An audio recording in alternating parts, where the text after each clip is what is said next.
Customizing the default 2011 WordPress theme. How to make your menu bar transparent and add to the bottom of your header image.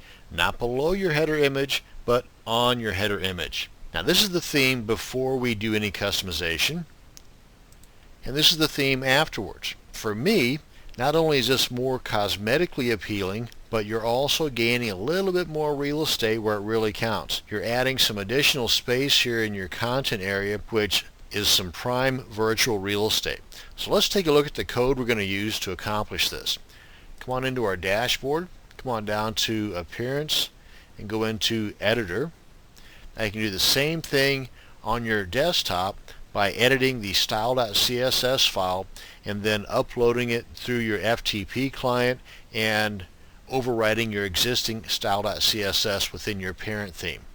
Now I suggest highly that you use a child theme to do this, but I'm going to be demonstrating this using the parent theme's style.css, which by the way you can find at the very bottom down here on the right.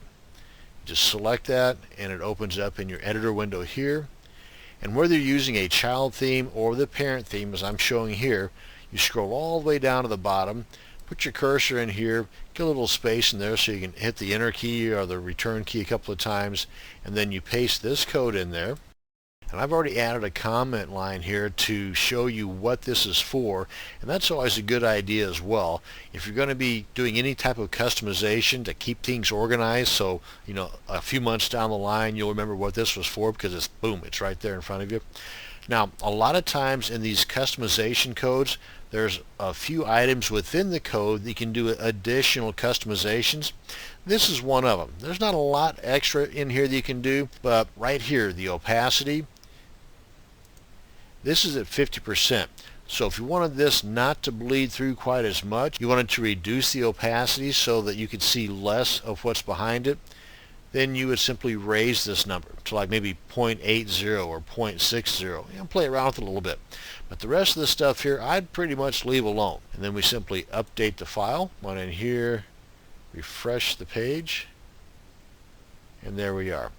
Now as you can see in this demonstration here, I would go ahead and adjust the text on the menu bar and make it a little bit darker, and that way it would stand out more as the menu bar is actually more transparent. It makes that text a little bit harder to read. So that's another code that I would consider adding to your style.css. But that's going to bring us to the end of this video on how to customize your menu bar and make it blend into your header image.